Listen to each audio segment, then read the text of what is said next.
Good afternoon बच्चों।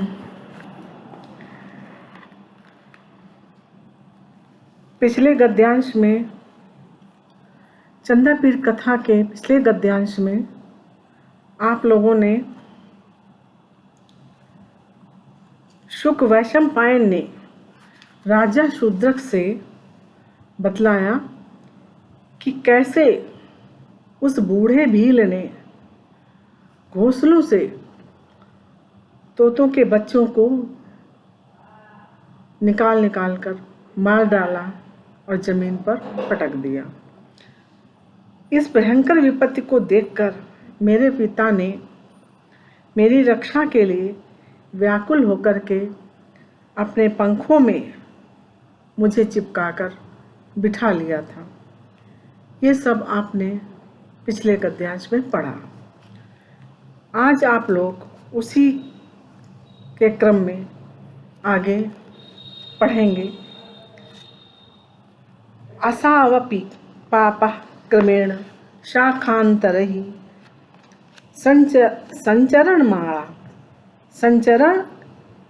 संचरमाणः कोटरद्वारम् आगत्य भुजंग भोगभीषणं वामबाहुं प्रसार्य। असावपि पापः, वह भी पापी, पापा पापी, क्रमेण शाखांतरे, क्रम से शाखांतरे, एक शाखा से दूसरे शाखा में,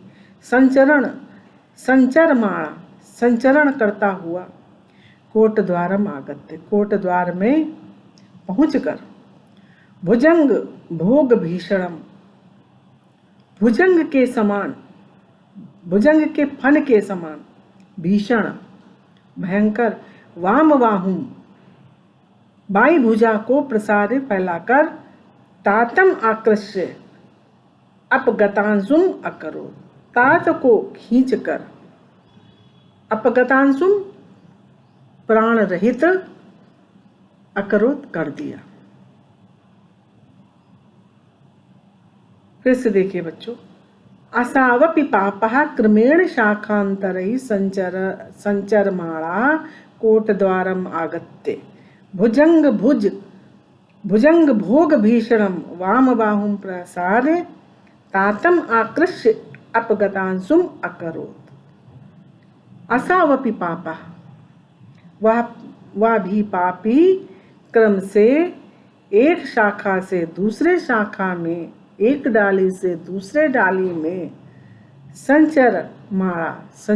संचार करता हुआ, चढ़ता हुआ, कोट द्वारम आगत्य, कोटर के द्वार में आकर, भुजंग भोग भीषणम, सांप के फन के समान भयंकर, वामबाहुम, बाई भुजा को प्रसार फैलाकर, तातम आकृष्य, तात को खींचकर, अर्थात मेरे पिता को खींचकर, अपगतांशुम अकरोत्, तो उनको प्राण रहित कर दिया, अर्थात उनको मार डाला। वैशंपायन शुक जो है वो राजा शूद्र को बताता है कि जो है वो जो सांप के फन के समान भयंकर था बूढ़ा भील, वो अपनी बाई भुजा को फैलाकर पहले तो एक शाखा से दूसरी शाखा में चढ़ता हुआ, पेड़ की एक शाखा से दूसरी शाखा में चढ़ता हुआ, कोट द्वार तक पहुंच गया और सांप के फन के समान भयंकर बाई भुजा को फैला करके मेरे पिता को खींचकर उनको प्राण रहित कर दिया था, उनको मार डाला। माम तु स्वल्पत्वात् भय पिंडितांगत्वात् सा अवशेषत्वात् आयुषः संपुटांतर्गतम नालक्ष्यत। माम तु स्वल्पत्वात्, मुझको तो छोटा होने के कारण, स्वल्पत्वात् छोटा होने के कारण, भय समपिंडितांगत्वात्, भय से संकुचित अंगों वाला होने के कारण, सावशेषत्वात्, आयु बची रहने के कारण, अवशेषत्वात् आयुषः, आयु बची रहने के कारण, पक्ष संपुटांतर्गतम, पंख के संपुट के अंदर छिपे होने के कारण, ना लक्ष्यत, नहीं देखा। उपरतम च तातम अवनितले शिथिल शिरोधरम अधोमुखम अमुंचत। उपरतम च तातम, तात के उपरत हो जाने पर, अर्थात पिता के मर जाने पर,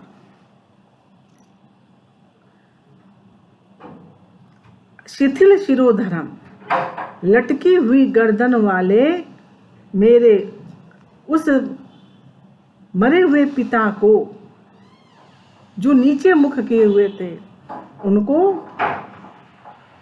गिरा दिया। अवनितले अमुंचत, अवनितल पर गिरा दिया।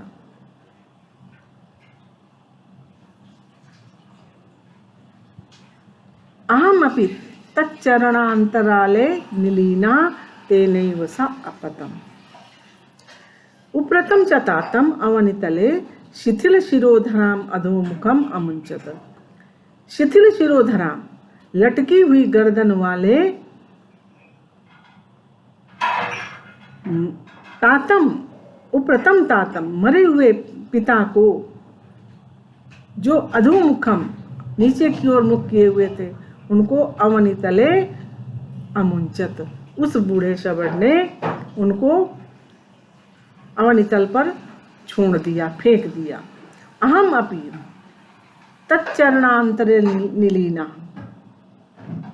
तेनैव सा अपतत, मैं भी, शुभ बताता है कि मैं भी तच्चरण अर्थात उन पिता के चरणों के बीच में, निलीना, छिपा हुआ, तेनैव सा, उनके साथ ही, अपतम, गिर गया, गिर पड़ा। व्याकरणात्मक टिप्पणी देखिए। असावपि, असौ प्लस अपि, भुजंग भोग भीषणम, भुजंगस्य भोग इव भीषणा तम। यहाँ पे उपमालंकार है।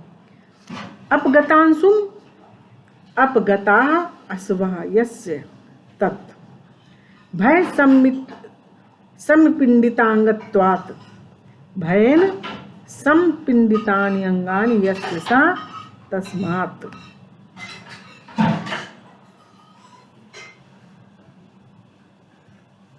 जीर्ण शबरः, प्रश्नोत्तर देखिए। जीर्ण शबरा, प्रश्न नंबर 1 है, जीर्ण शबरा वाम बाहुम कीदृशी आसीत्। जीर्ण शबर, बाई भुजा, जीर्ण शबरा वाम बाहुम कीदृशी आसीत्, बाई भुजा उसकी कैसी थी। जीर्ण शबर की बाई भुजा कैसी थी। अतः क्वेश्चन होगा, जीर्ण शबरस्य वाम बाहुम कीदृशी आसीत्, जीर्ण शबर की बाई भुजा कैसी थी। उत्तर, जीर्ण शबरस्य वाम बाहुम भुजंग भोग भीषणम आसीत्, जीर्ण शबर की बाई भुजा सर्प के समान, सर्प के फन के समान भीषण थी, भयंकर थी। प्रश्न नंबर 2, ममतातम केन अपगतांशुम अकरोत्, मेरे पिता को किसने प्राण रहित कर दिया। उत्तर, ममतातम जीर्ण शबरा अपगतांशुम अकरोत्, मम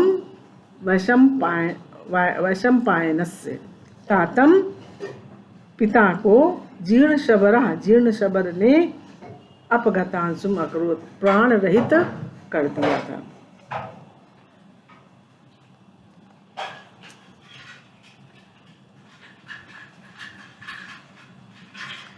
प्रश्न नंबर 3, भय संपिंडितांगत्वात्, इसमें कौन सी विभक्ति है। कः विभक्ति है अस्ति? उत्तर होगा पंचमी विभक्ति। पंचमी विभक्ति।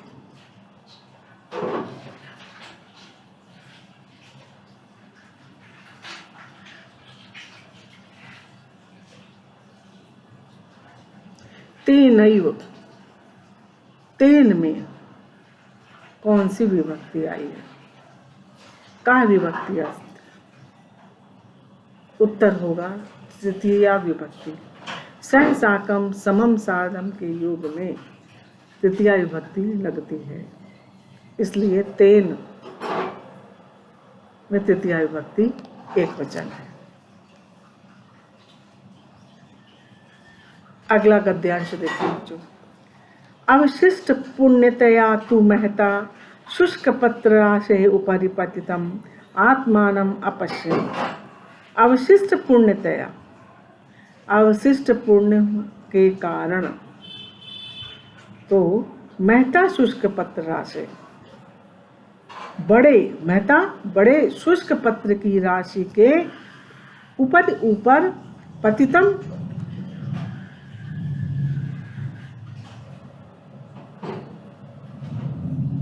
पतितम गिरा हुआ, आत्मानम अपश्यम अपने को देखा।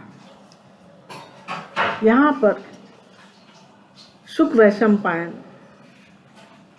अपनी कहानी बता रहा है।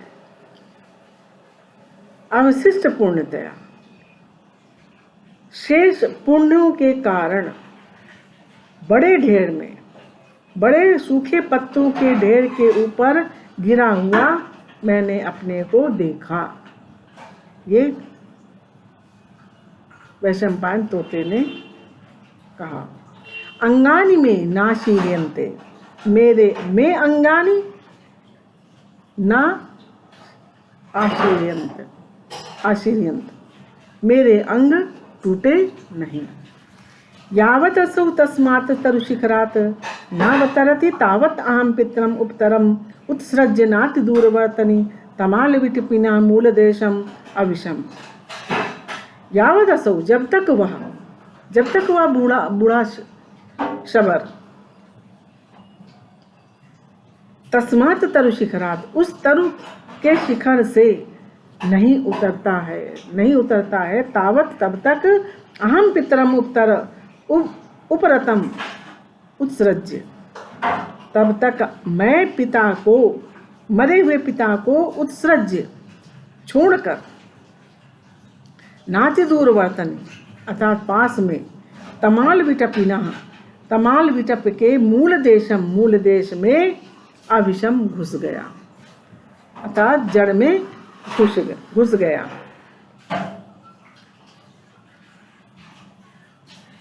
वैशंपायन सुख कहता है कि जब तक वह बूढ़ा शबर वृक्ष की शाखा से नहीं उतरता है, तब तक मैं पिता के, मरे हुए पिता को छोड़कर पास में तमाल विटप के, तमाल वृक्ष की मूल जड़ में, अर्थात मूल देशम अर्थात जड़ में अविषम मने घुस गया। सह तदानी अवतीर्य छिततल विप्रकीर्णान सहरतान शुक शिशून एकलता पाश संयतान आदाय सेनापति गते नैव वर्तमाना तामेव दिशम अगच्छत। सह तदानी, वो तब अवतीर उतर कर, अर्थात वो यहाँ पर सह शब्द आया है बूढ़े शबर के लिए। वो बूढ़ा शबर तदानीम तब अवतीर उतर कर छित तल विप्रकीर्णानी, छित तल पर बिखरे हुए, तान शुक शिशून, उन शुक शिशुओं को संहृत एकत्रित कर, एक लता पास संयतान, एक लता के पास में संयतान मने बांध कर, आदाय लेकर, सेनापति गते नैव वर्तमाना तामेव दिशम अगच्छत, सेनापति के द्वारा जाए गए मार्ग से उसी दिशा की ओर, तामेव दिशम अगच्छत, उसी दिशा की ओर चल पड़ा। अति दूर पातात आयासित शरीरम माम बलवती पिपासा परवशम अकरोत। अति दूर पातात अत्यधिक ऊंचाई से गिरने के कारण आयासित शरीरम थका हुआ शरीर, थके हुए शरीर वाला, माम बलवती पिपासा, मेरी बलवती पिपासा ने मुझे परवश कर दिया था, अर्थात मुझे बहुत प्यास लग गई थी। वो शुक वैशंपायन बताता है कि अत्यंत दूरी से, अत्यंत ऊंचाई से, वृक्ष की ऊंचाई से गिरने के कारण मैं थक गया था और मुझे बहुत तेज की प्यास लग गई थी, इससे मैं परवश हो गया था, पराधीन हो गया था।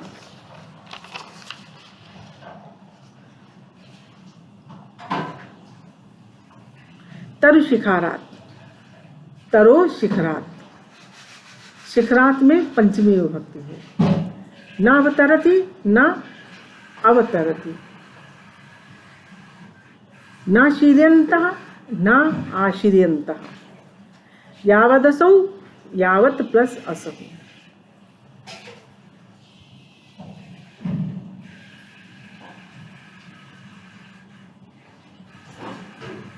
शुक शिशून, शुका नाम शिशून, ये व्याकरणात्मक टिप्पणी हुई। प्रश्नोत्तर। प्रश्न नंबर 1, वैशंपायन कुत्र पतितम आत्मनम अपश्यत, वैशंपायन कहाँ गिरा हुआ अपने को देखा। उत्तर, वैशंपायन शुष्क पत्र राशे उपरि पतितम आत्मानम अपश्यत, वैशंपायन ने शुष्क पत्र राशि के ऊपर गिरा हुआ, सूखे पत्तों के ऊपर गिरा हुआ आत्मानम ने अपने को अपश्यत देखा। प्रश्न नंबर 2, वैशंपायन पितरम उपरतम उत्सृज्य कुत्र अविशत, वैशंपायन पिता को मरा हुआ छोड़कर कहाँ प्रवेश करता है। उत्तर होगा, वैशंपायन पितरम उपरतम उत्सृज्य नाति दूरवर्तनी तमाल विटपिना मूल देशम अविशत, वैशंपायन पिता को उपरतम मरा हुआ उत्सृज्य छोड़कर दूर नाति दूरवर्तन अर्थात पास में ही तमाल विटपिना, तमाल वृक्ष के मूल देश में अर्थात जड़ में प्रवेश कर गया, घुस गया। जीर्ण शबरः कुत्र अगच्छत, जीर्ण शबरः कुत्र अगच्छत, जीर्ण शबर कहाँ गया। उत्तर होगा, सेना पति गतेनैव वर्तमना तामेव दिशम अगच्छत।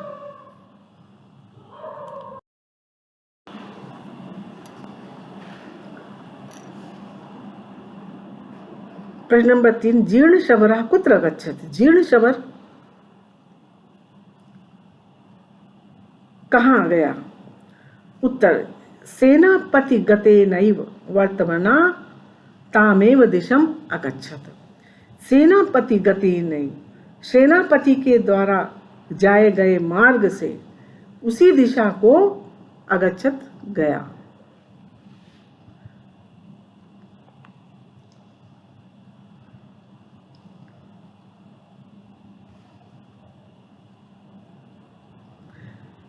अगला गद्यांश देखें बच्चों। तस्मात् सरसः नाति दूरवर्तनी तपोवने जाबालिनाम महातपः मुनि प्रतिवसति स्म।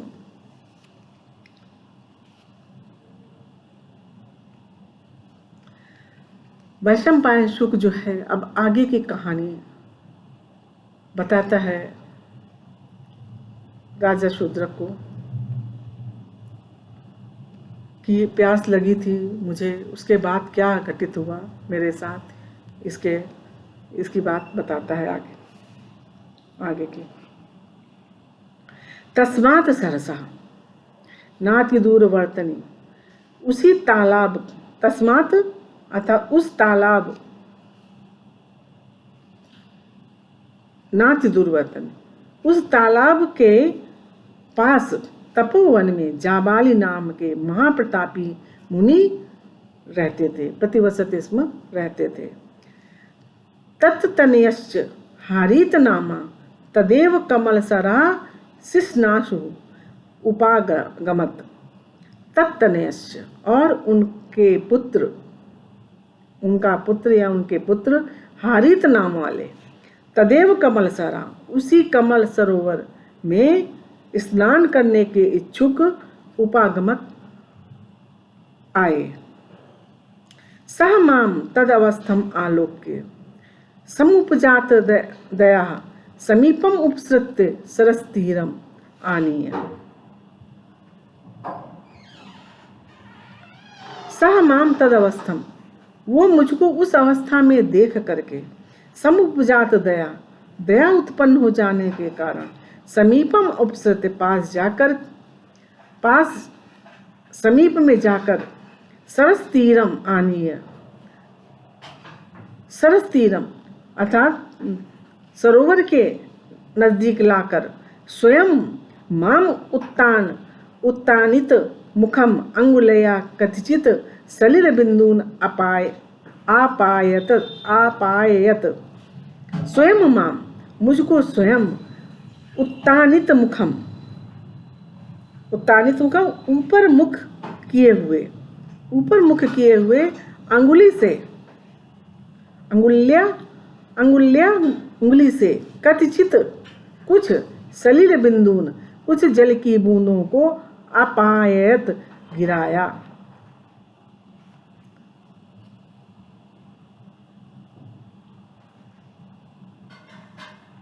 अंभा छोदकृत सेकम समुपजात नवीन प्राणाम माम उपतट प्ररूढ़स्य नलिनी पलाशस्य जलशिशिराया छायायाम निधाय।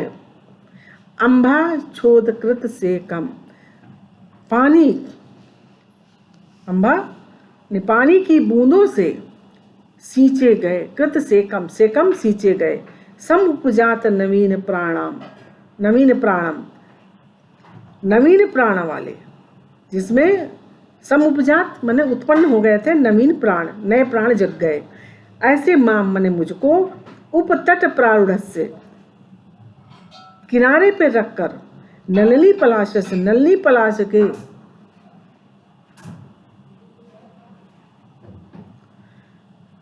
नलिनी पलाश से जल शिशिराया, नलिनी पलाश ने कमल के पत्ते की जल से शीतल, जल से ठंडी छाया में रख कर, समुचितम अकरोत, जो उचित था वो किया। समुचितम अकरोत स्नान विधिम समुचितम अकरोत, स्नान विधि को समुचित रूप से किया। अभिषेकावसाने च भगवते सवित्रे दत्तवार्ध्यम, अभिषेकावसाने और स्नान करने के पश्चात भगवते सवित्रे दत्वार्घ्यम, और भगवान सूर्य को अर्घ देकर, उदतिष्ठति उठाया,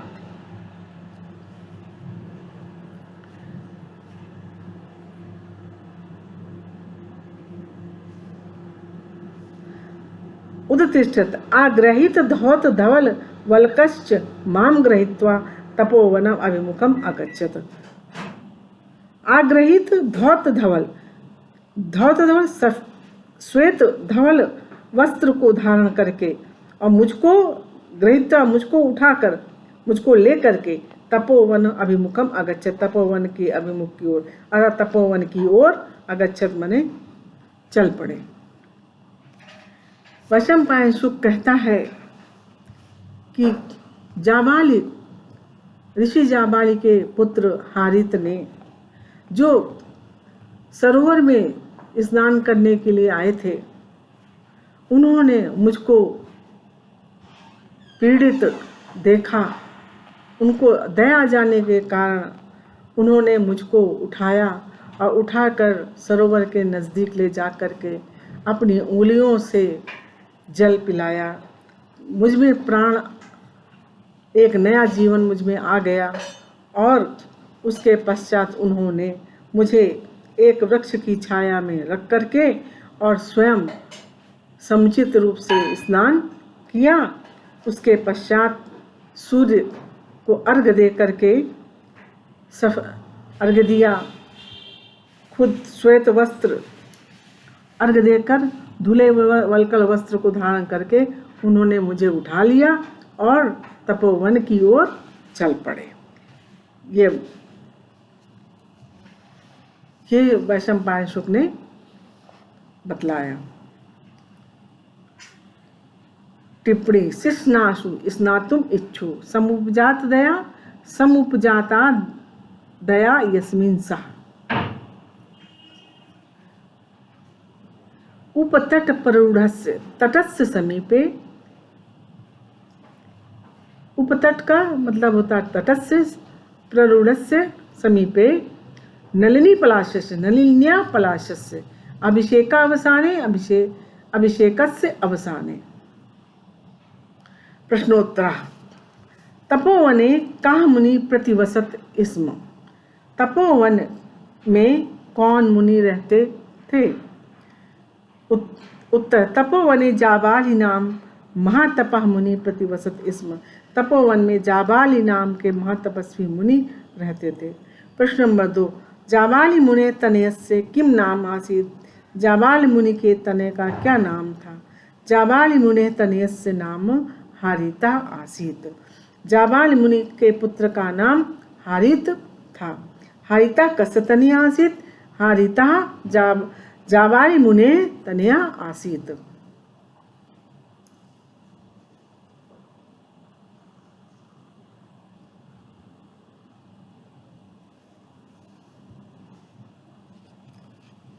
बच्चों आज यहीं पर पाठ समाप्त करते हैं। इसके आगे का पाठ अगले दिन पढ़ाएंगे। अब इससे संबंधित जो प्रश्न उत्तर हैं वो सब आपको करने होंगे, कॉपी पर करके अगले दिन दिखाइएगा। धन्यवाद।